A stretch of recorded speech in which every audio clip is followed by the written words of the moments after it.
Welcome to Land of Horror, where horror stories come to life like never before. In today's video, we will explore chilling true events, unsolved mysteries, and the fears lurking in the shadows. From bone-chilling murder cases to supernatural phenomena that defy all explanation. Each story will take you on a journey filled with tension and suspense. You will hear about real individuals who have faced terrifying moments, life and death situations, and discoveries that send chills down anyone's spine. Prepare yourself for moments of anxiety and thrills, because these stories aren't just fiction, but the dark truths of life. Don't forget to hit subscribe and turn on notifications to join us in uncovering even more horrifying mysteries. The heavy rain hit the tin roof of the small house like angry fists. Inside, the air was thick with the smell of damp earth and musty wood. Daniel Camargo Barbosa lay in his crib, his small body swaddled in a stained cloth. His cries, feeble and weak, barely made a sound above the storm's rage. It had been an ordinary day for the people of La Plata, a small town in Colombia, but for Daniel, it was the beginning of a nightmare. His mother, Rosa, had been a kind woman, but childbirth had claimed her life, leaving Daniel alone with a father who didn't know how to care for a newborn. The man, Enrique, was emotionally distant, a man whose heart had long been frozen by years of grief and disappointment. After his wife's death, he had become a shell of a man, his only company being the occasional bottle of rum and the memories of a time when life had been easier. Enrique was a man of few words. He didn't know how to comfort his son, nor did he understand how to provide the warmth and love that a child needed. He was a man of routine, a man of silence, and his home reflected that. The small, dimly lit house was devoid of warmth. The walls were bare, the furniture worn down, and the only decoration in the room was a faded photograph of Rosa hanging above the fireplace. Enrique rarely spoke to Daniel, and when he did, it was with a voice that sounded more like an order than anything resembling affection. It wasn't long before Daniel's world grew even darker. A few years after his mother's death, Enrique remarried. The woman who stepped into their home was named Mercedes.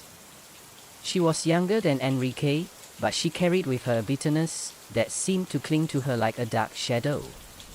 Mercedes had come into the marriage with baggage. She was unable to bear children of her own, a fact that weighed heavily on her.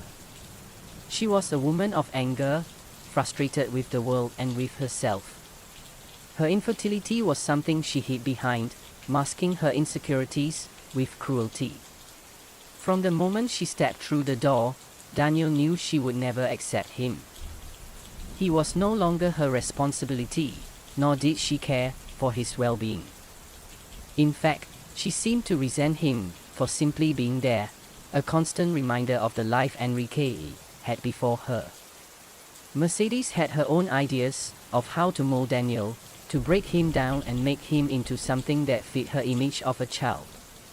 And the first step in that process was to dress him like a girl. Daniel's father did nothing to stop it. Enrique had grown so indifferent to his son that he let Mercedes have her way. The first time Daniel was dressed in a girl's outfit, he didn't understand what was happening. It felt wrong, uncomfortable, and he felt exposed. Mercedes told him that it was because he was too ugly to be a boy, that he needed to look proper if he was to go to school. She would call him Danielita, a diminutive form of his name, like a cruel mockery. As he stood before the mirror that first morning, Daniel's small body clumsily stuffed into a dress, he could see the reflection of a boy he didn't recognize. His hair, once wild and untamed, was now brushed neatly into a braid that hung down his back. His face was pale, and his eyes seemed to hold a strange look, one that he couldn't quite explain, but one that made him feel hollow inside. When he walked to school that day, his classmates laughed at him. The other boys shouted cruel words, mocking him for his appearance. "Girl," they yelled, their voices high-pitched and teasing. Daniel could feel the eyes of the town upon him as he walked down the dirt roads, the laughter of his peers ringing in his ears. The girls whispered behind their hands, pointing and giggling at his strange attire. He was different, an outcast in a world where fitting in was all that mattered. At first, Daniel tried to ignore the jeers and taunts. He told himself that he didn't care, that it didn't matter what they thought. But deep down, the shame began to fester, slowly consuming him from the inside out. He began to retreat into himself, hiding behind the walls of his own mind, where the world was quieter and less cruel. He would sit alone, staring out at the horizon, wondering why he was different, why he didn't fit in. It wasn't long before Mercedes' cruelty escalated.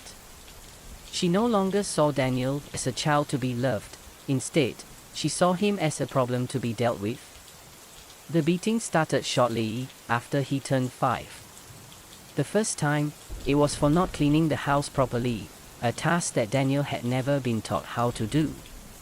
Mercedes slapped him across the face, the sound echoing through the small room. Daniel was stunned, his tiny body trembling, unable to comprehend what had just happened. He had never been hit before, not by his father, and certainly not by anyone who claimed to care for him. The pain was sharp, but it was the emotional toll that hurt the most. Daniel had no way of understanding why he was being punished. His father remained silent, his face unreadable, as if he had been numbed to the situation.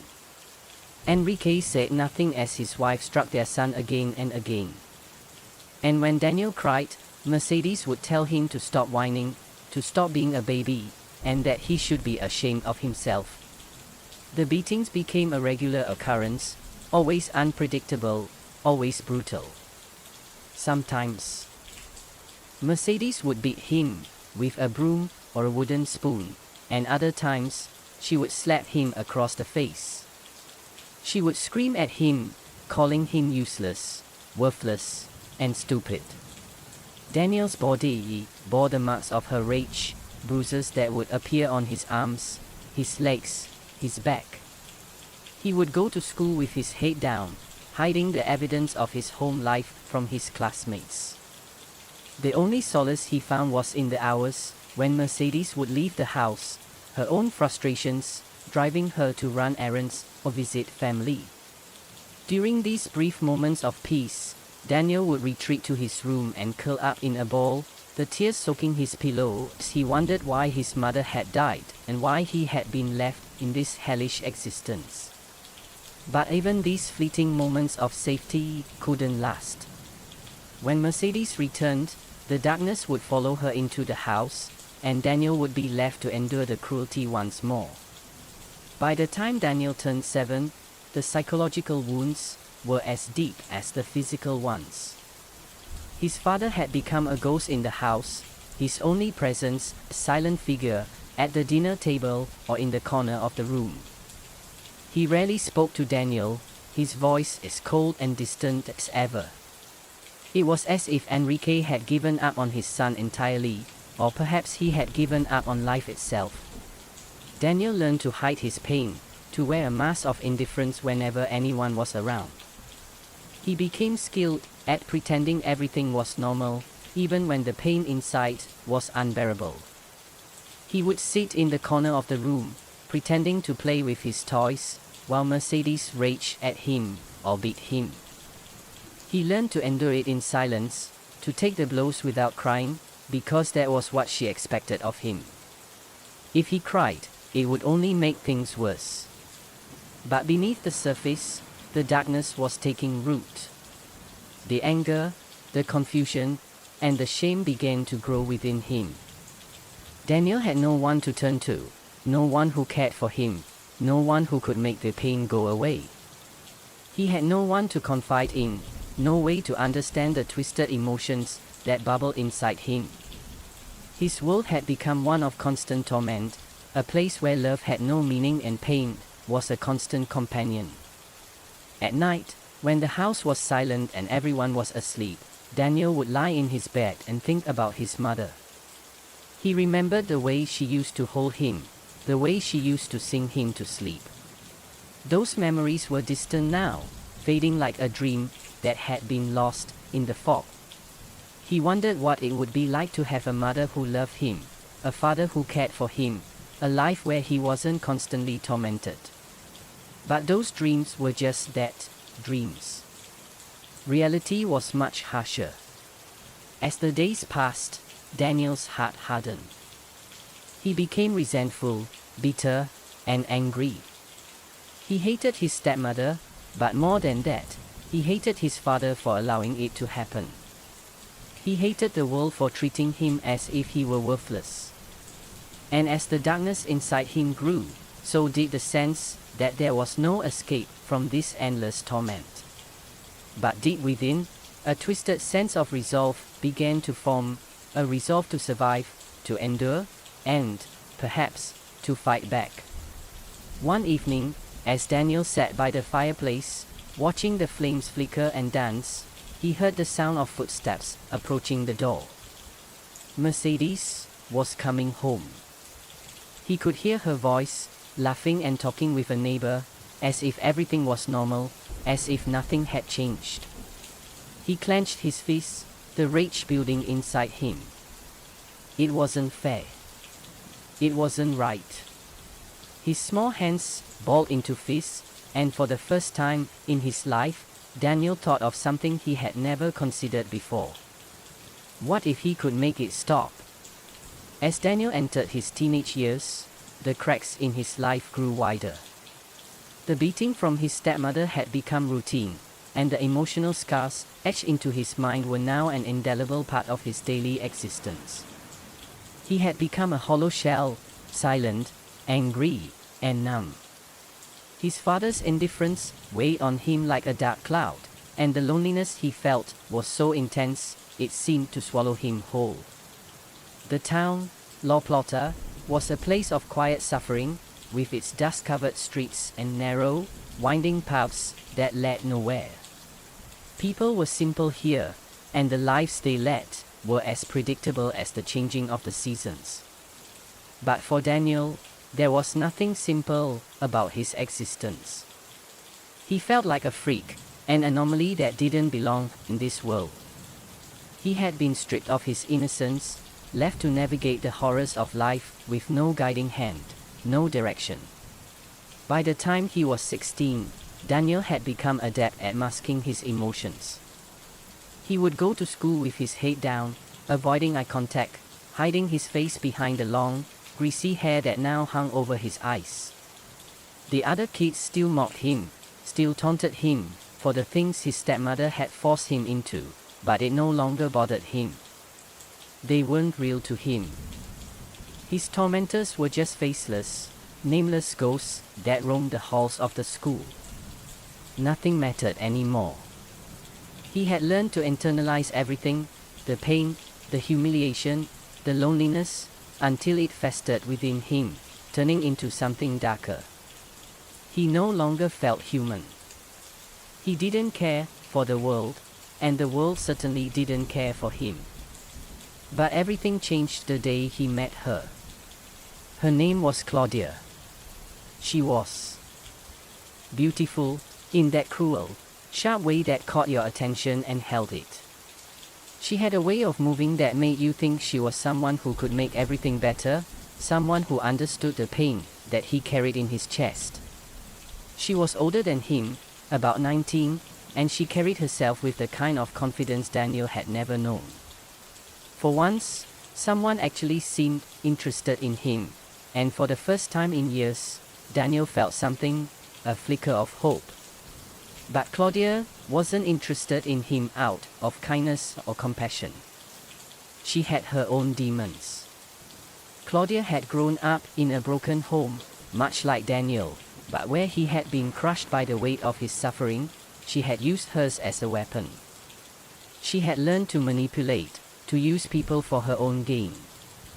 And Daniel, with his fragile heart and bruised ego, was the perfect target. At first, the two of them bonded over their shared sense of isolation. Claudia seemed to understand him the way no one else did.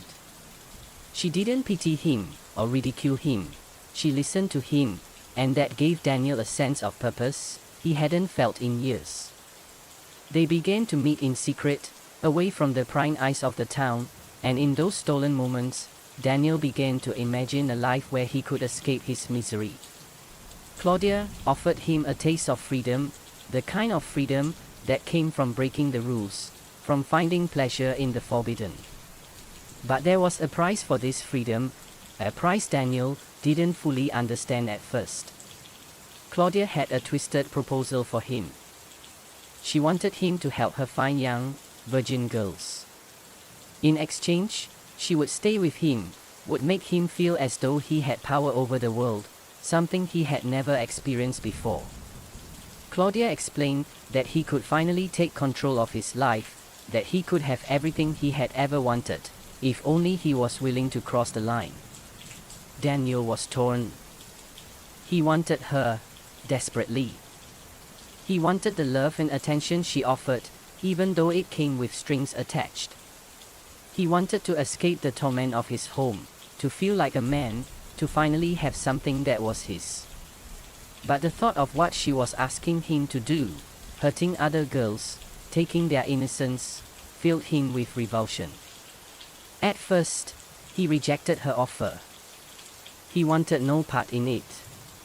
But the pressure of his loneliness, his unquenchable desire for acceptance, and his growing sense of powerlessness were too strong.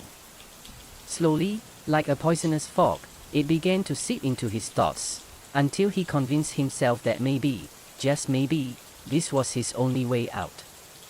The first time he helped Claudia find a girl was the beginning of his descent into darkness. It happened on a rainy evening. The streets of La Plata were slick with mud, and the smell of damp earth hung heavy in the air. Daniel and Claudia had been driving through the narrow streets when they spotted her, a young girl, no older than 12, walking home from the store with a basket of groceries clutched in her hands. Her innocence was evident in the way she looked around, her eyes wide with the untainted curiosity of youth. Claudia told Daniel to stop the car. She had already planned everything. She had scouted the area, knew where to find the girl. Daniel felt his pulse quicken, his body trembling with a mix of fear and anticipation.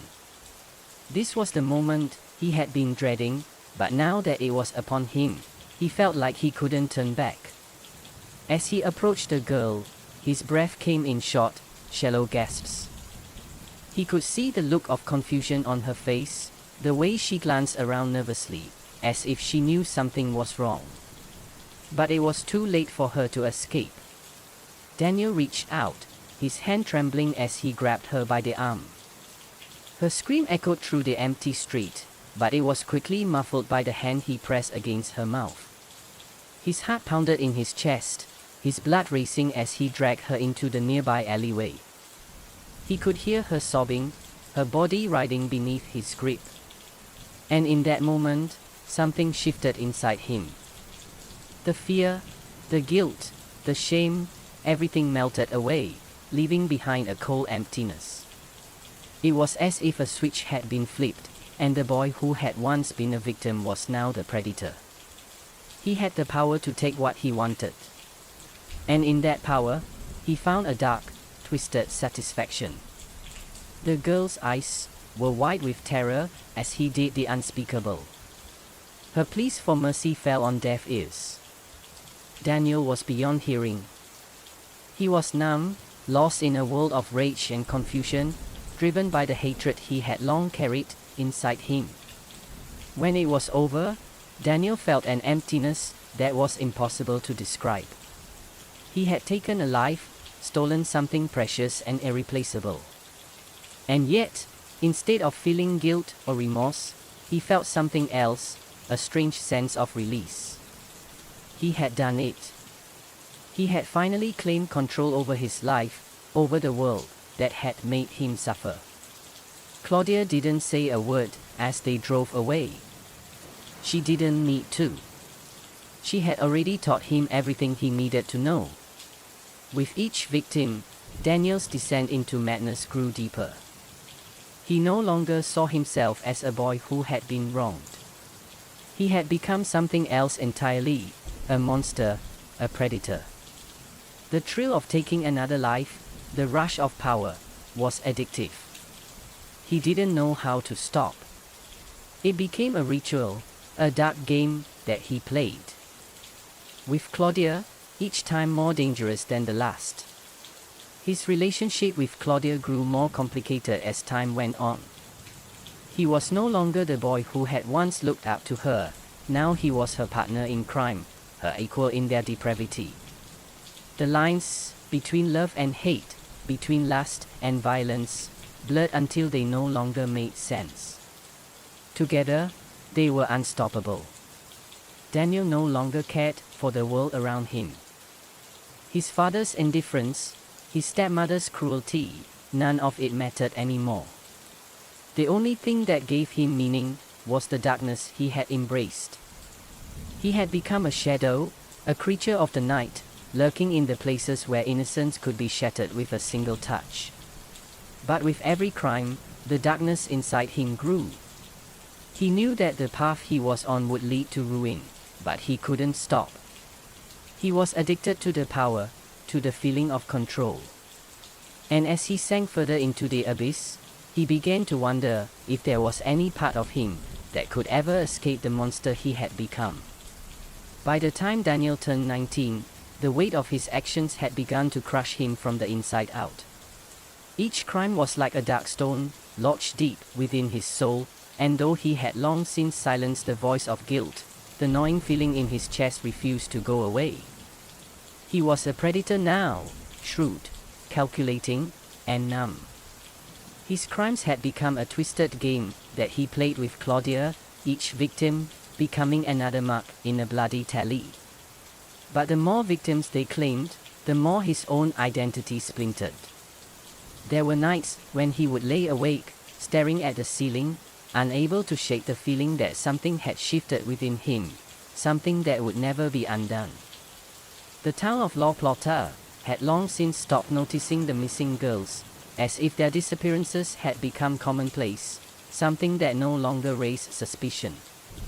People whispered, of course, but in the end, it was easier to believe that a gang of criminals was behind it all.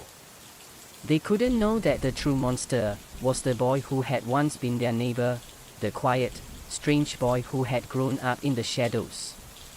Daniel's home life had become unbearable.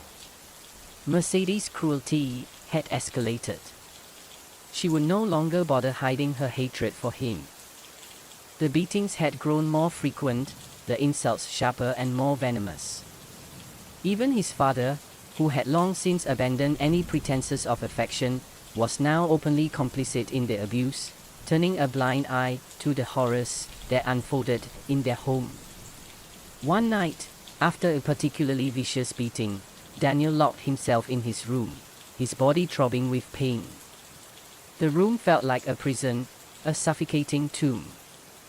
He stared at the mirror, the same mirror where he had once seen the frightened boy in a dress, and now saw the twisted reflection of a man he didn't recognize. His body had changed over the years. His muscles had grown, his features had hardened, but it was his eyes, that had changed the most. They were cold now, dead. They no longer carried the innocence they once had. As he looked at his reflection, he wondered how far he had come. Was he beyond saving? Or had he simply become a monster, lost to his own darkness? Claudia had become more than just an accomplice in Daniel's crimes. She had become a force, a manipulator of his darkest urges. She knew how to push his buttons, how to make him do things he never thought he was capable of. Their relationship was twisted, built on a shared understanding that they both fed off of the darkness within each other. But Daniel was beginning to realize that Claudia wasn't as interested in him as she had once seemed. She was cold and calculating, always focused on the thrill of the hunt. She cared little for him, except as a pawn in her own dangerous game. And as much as he wanted to believe that he had control, the truth was that Claudia had always been the one pulling the strings. She had a way of making him doubt himself, of making him feel insignificant, like a puppet dancing on invisible strings. There were nights when he would stare at her, wondering if she was simply using him for her own amusement, or if she was just as broken as he was. One night, after a particularly brutal attack, Claudia had dragged Daniel to an abandoned house on the outskirts of town. It was a place where no one would hear their screams, a place where they could indulge in their darkest desires without fear of being caught. The girl they had taken was barely 15, her eyes wide with terror. She trembled in the corner of the room.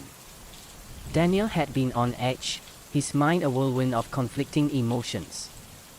He wanted to stop, wanted to tell Claudia that they had gone too far, but the bloodlust had already taken hold of him. His hands trembled as he reached for the girl, his heart racing with anticipation. He had done this before, countless times. He had taken life, he had destroyed innocence. And yet, as his fingers wrapped around her throat, something inside him cracked. For the first time, he hesitated. Claudia noticed immediately.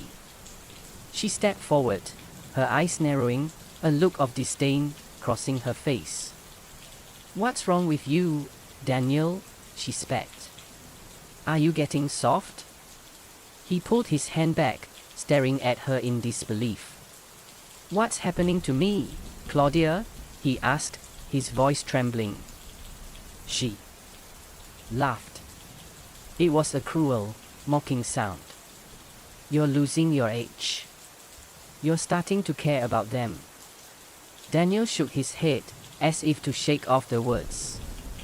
"No," he said, his voice cracking. "I'm not like you." Claudia's smile faded, replaced by something darker. "You are," she whispered.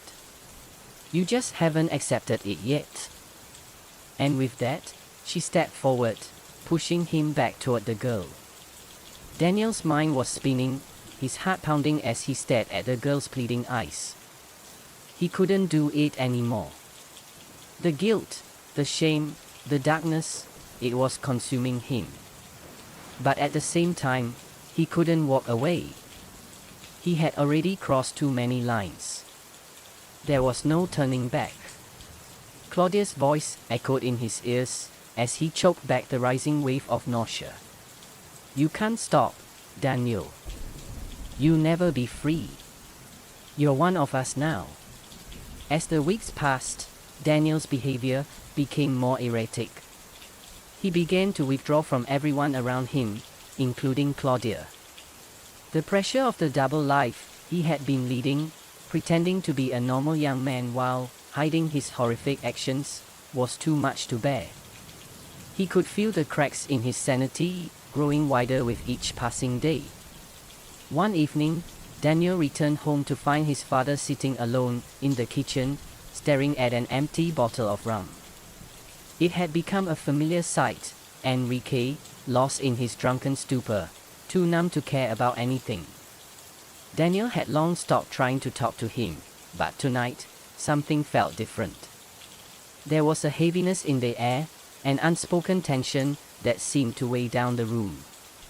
Enrique looked up at him, his eyes bloodshot and distant.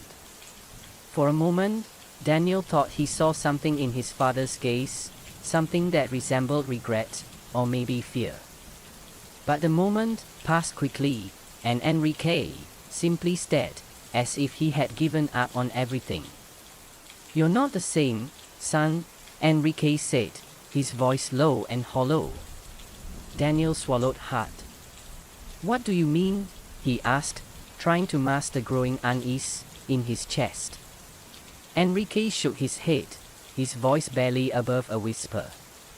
"You've become a monster. Just like her." Daniel's breath caught in his throat.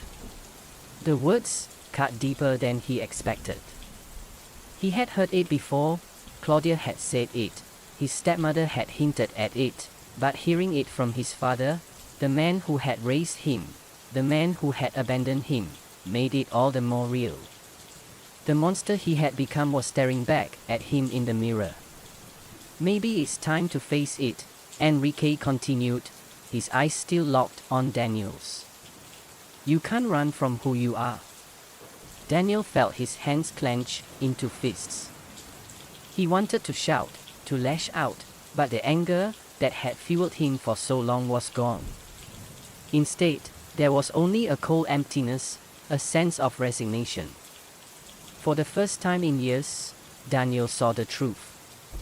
He was no longer the boy who had suffered in silence.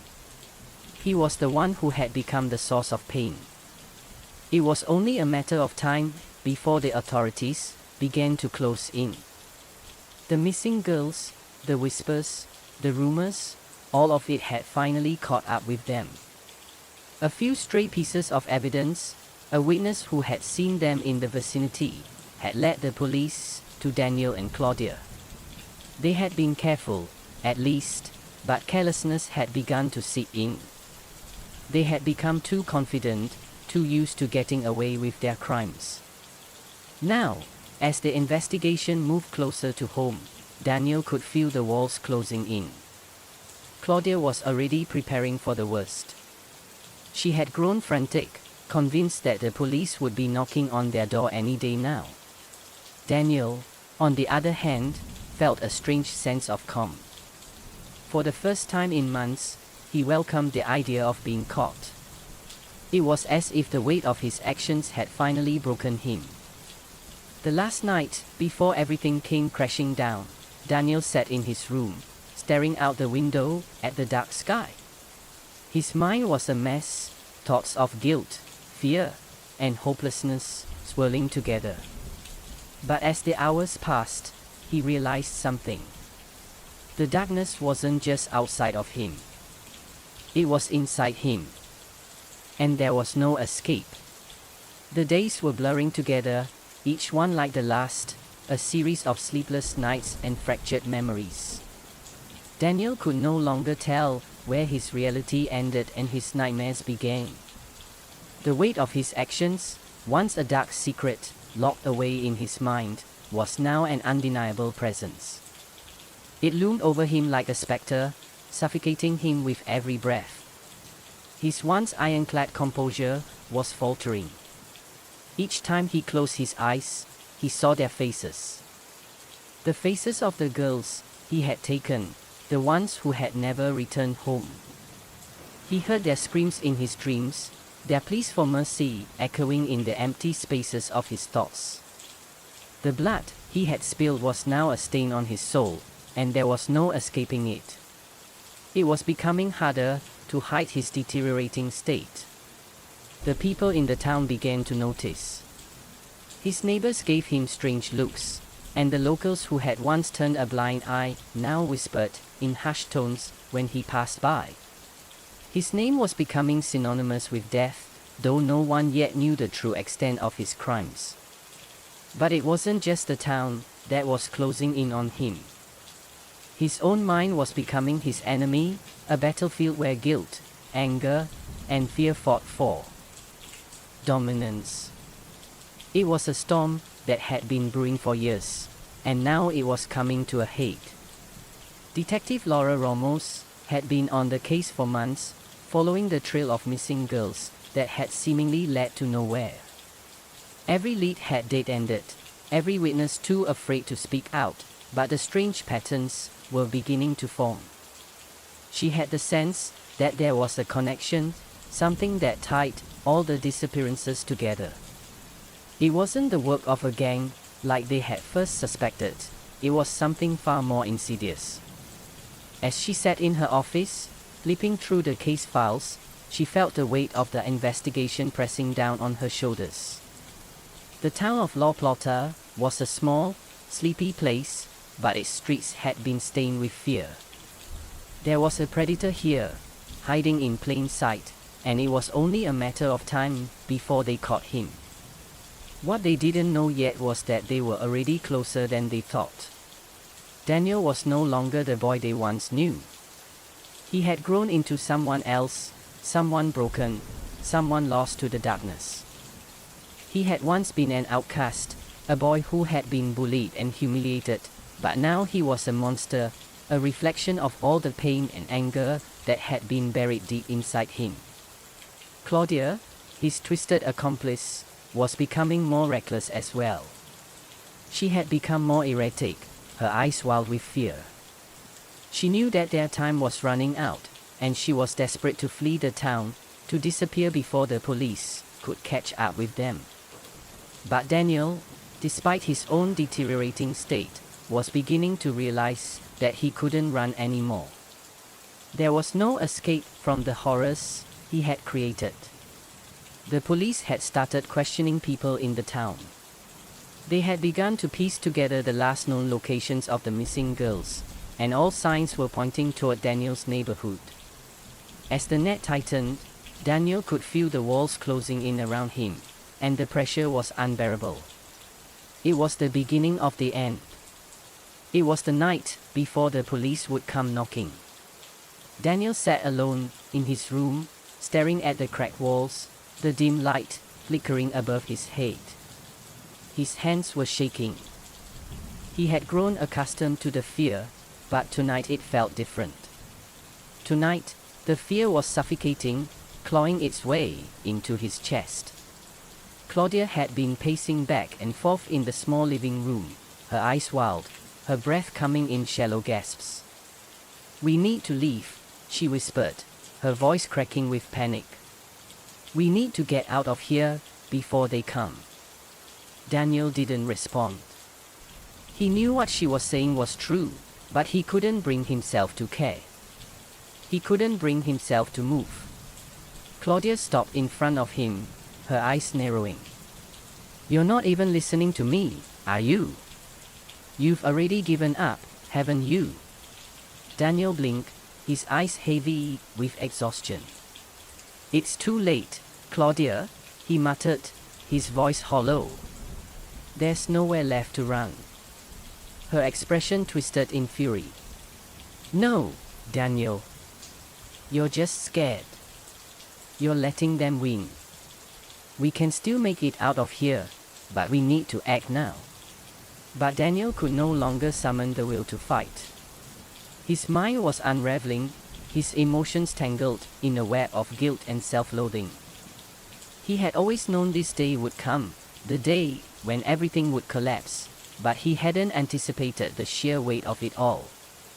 He had become a monster, and now there was no redemption, no way out. Claudia, seeing the look in his eyes, took a step back. Her anger faded, replaced by something far more chilling, realization. She knew that Daniel was broken, and that there was no saving him now. "I should have known better," she said softly, almost to herself. "I should have left you when I had the chance." Before Daniel could respond, there was a knock on the door. It was loud, insistent. They were here. The door was kicked open, and two police officers stepped inside, their guns drawn. Daniel froze, the cold, metal barrel of their weapons trained on him. He could feel the weight of their stares, their accusatory looks that spoke volumes. He knew they had been after him for months. He knew this was it. Claudia's eyes widened in terror. She bolted toward the back door, but Daniel remained rooted to the spot, his mind a whirlwind of confusion and fear. "Daniel Comago Barbosa, you're under arrest for the murder of..." The rest of the sentence was drowned out by the chaos that ensued. Claudia was already running, and Daniel found himself torn between two choices: flee and risk everything, or face the inevitable consequences of his actions. His heart pounded in his chest, and his legs felt heavy, as if they were filled with lead. For a moment, he stood still, watching the officers close in, his body trembling. But then, something inside him snapped. With a guttural scream, Daniel surged forward, knocking over the officer who was closest to him. He didn't think. He didn't care. He simply wanted to escape from the guilt, from the pain, from the darkness that had consumed him. He ran. The night was a blur. The town's narrow streets seemed to stretch on forever, but Daniel had no sense of direction. He was running on pure instinct, fueled by adrenaline and fear. He didn't know where he was going, but he knew he couldn't stop. Not now. As he darted through alleyways, his mind flashed back to all the lives he had destroyed. The faces of the girls, their terrified eyes, the blood that had stained his hands. He could feel the weight of it all, every crime, every broken life. And yet, despite the horror he had caused, he couldn't stop running. The night was alive with the sound of sirens, the flashing lights casting eerie shadows on the buildings. The officers were closing in, their footsteps echoing in the quiet streets. Daniel didn't look back. He couldn't. He knew that he was running toward something far worse than death. He was running toward his own destruction. The chase led Daniel through the outskirts of the town, where the houses grew sparse and the roads became less familiar. He had no idea where he was, only that he couldn't stop. But the exhaustion caught up with him quickly. His breath was ragged, his legs giving out beneath him. Finally, he stumbled, falling to his knees in the mud. His body felt heavy, broken. His vision was blurred, the world around him spinning. And then, out of the darkness, a single figure approached. It was Claudia. She looked down at him, her eyes cold and unfeeling. For the first time, she didn't seem afraid. She didn't seem desperate. She seemed relieved. "You're not going to make it," she whispered. Daniel looked up at her, his eyes wild with fear and confusion. "What do you mean?" he gasped. Claudia crouched beside him, her lips curling into a twisted smile. "We were never meant to survive this," she said. "This was always going to be the end." She stood up, her figure blending into the darkness. And then she was gone. Daniel was left alone, in the quiet, the cold mud beneath him and the night closing in. The world was silent now. And for the first time, he felt the full weight of his actions, the crushing realization that there would be no escape, no redemption. Daniel's body felt heavy, like a burden he could no longer carry. He lay on the cold, damp ground, his limbs refusing to obey his commands. Every breath was a struggle, his chest tight and shallow. The world was spinning around him, the faint flicker of streetlights casting long shadows that seemed to stretch toward him like claws, beckoning him into the darkness. He could hear the distant wail of sirens, but they seemed to be far off, almost unreal, as if they were coming from another world. His eyes darted around, trying to make sense of his surroundings, but the night had swallowed him whole. The buildings, once familiar, now appeared foreign, their dark outlines standing like silent sentinels in the distance. He had been running for what felt like hours, though time had long since lost its meaning. He had been running from the truth, from the weight of his guilt, from the police who were closing in on him. But now he found himself standing on the precipice of something far worse, something he could no longer escape. Daniel had never been afraid of death. It had always been an inevitability in his mind, something he had come to terms with long ago. But now, as he lay there in the mud, he felt an overwhelming sense of dread, a sense that the end was near, not just for him, but for everything he had ever known. He could feel his heart pounding in his chest, each beat a reminder of the life he had taken, the lives he had destroyed. The faces of the girls, their terrified eyes, their cries for help, were burned into his memory. He had tried to shut them out, to bury them deep within himself, but they refused to be forgotten. They were haunting him, driving him mad. The night air was heavy with tension as Detective Laura Ramos made her way through the narrow streets of La Plata, her mind focused on the hunt for Daniel Camargo Barbosa. It had been months since she had first started piecing together the puzzle, the string of missing girls that had begun to unravel more and more as the days passed. She had seen the signs from the beginning, the way the bodies were disposed of, the lack of evidence, the pattern that was beginning to emerge. She knew that Daniel was the one responsible for the horrors that had unfolded in the quiet town, but she had never imagined the extent of his depravity. As the police cars rolled down the empty streets, their headlights illuminating the darkness, Ramos couldn't shake the feeling that they were getting closer. The missing girls had all been found in the same area, near the outskirts of town, near the abandoned warehouse that Daniel had been known to frequent. It was there that they believed he had taken his victims, where he had committed the unspeakable. But they had no concrete evidence. No fingerprints, no DNA, just a trail of broken lives and shattered families. They needed Daniel, and they needed him now. Ramos was determined to bring him to justice, no matter the cost. Daniel's eyes shot open as he heard the sound of footsteps approaching. His heart raced as he tried to steady his breathing, the panic threatening to consume him.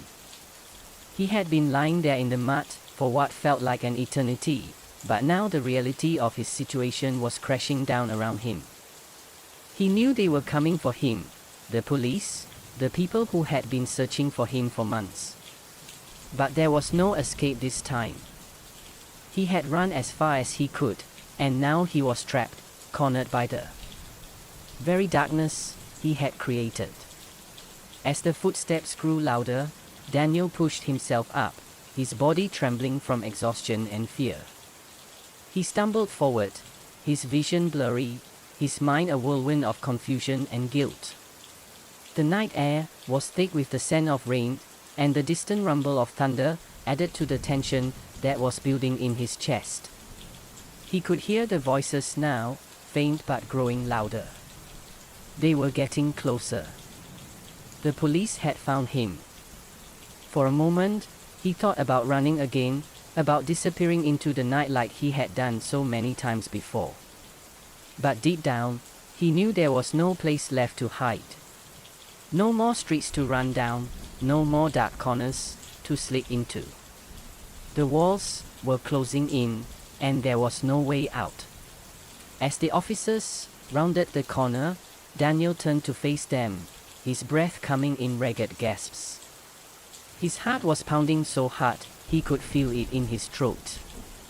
He could see the glint of their flashlights, the outline of their guns raised in anticipation. Daniel Camargo Barbosa, one of the officers shouted, his voice cutting through the silence. You are under arrest for the murder of at least 15 young girls. Surrender now. Daniel's mind was spinning, his thoughts racing as he tried to comprehend the gravity of the situation. For a moment, he felt as if he were trapped in a nightmare that he could no longer escape. But then, in a moment of clarity, he realized the truth. There was no escape. For what felt like an eternity, Daniel stood there in the mud, staring at the officers, who were closing in on him. He could see the fear in their eyes, the uncertainty that came with confronting a man who had committed such unspeakable acts. He could feel their hatred, their anger, and their disgust. And it was that hatred that drove him to the edge. He had always been a coward. He had always been afraid of facing the consequences of his actions. But now, in the face of inevitable capture, he found himself with nothing left to lose. The night was silent, save for the sound of the rain beginning to fall. The thunder rumbled overhead, casting an eerie glow over the landscape. As the officers approached, Daniel made his decision. Without warning, he turned and sprinted toward the edge of the road, his legs screaming in protest. His vision was blurred, his mind numb with fear, but he kept running, knowing that this was his only chance. The police gave chase, their flashlights bouncing erratically in the darkness as they shouted commands. But Daniel wasn't listening. He didn't care. For the first time in his life, he felt truly free. The chase led them through the streets, down alleyways, and into the heart of the town. Daniel's body was giving out, his legs aching with every step, but he didn't stop. He couldn't. His mind was clouded with rage, guilt, and fear, and the rain only seemed to make everything worse. The streets were slick with mud, and Daniel's breath came in short, labored gasps. He could hear the officers closing in, their footsteps echoing behind him, but he didn't care. He was running from everything, his past, his guilt, his shame. As he turned the corner, he saw the abandoned warehouse ahead. It was dark and foreboding, the perfect place to make his final stand. He knew he couldn't outrun the police forever, but maybe, just maybe, he could make it there before they caught up with him. With one final burst of energy, Daniel sprinted toward the warehouse, his heart pounding in his chest. The rain was falling harder now, the drops stinging his skin, but he didn't care. He was almost there. But as he approached the door, he heard the sound of a gunshot. The world seemed to slow as the bullet tore through the air, slamming into Daniel's side. He felt a sharp, searing pain as the force of the impact sent him sprawling to the ground. His breath caught in his throat as he struggled to breathe, his vision going dark at the edges. He tried to move, to crawl away, but his body refused to obey. The pain was unbearable, and the world around him seemed to fade into darkness. As he lay there, blood pouring from the wound, Daniel realized that his time had come. He had been running for so long, running from the truth, from his past, from the people he had hurt. And now, as the rain fell softly around him, he knew that there was no escaping it anymore. The police were closing in, their voices distant but growing louder. He could hear their footsteps, their shouts, but they sounded muffled, as if they were coming from far away. And then, finally, everything went black. The town of Reuploading was forever changed by the events that had unfolded over the past few months. The police had finally captured Daniel Camargo Barbosa, the man responsible for the deaths of at least 15 young girls. His name would forever be associated with terror and darkness.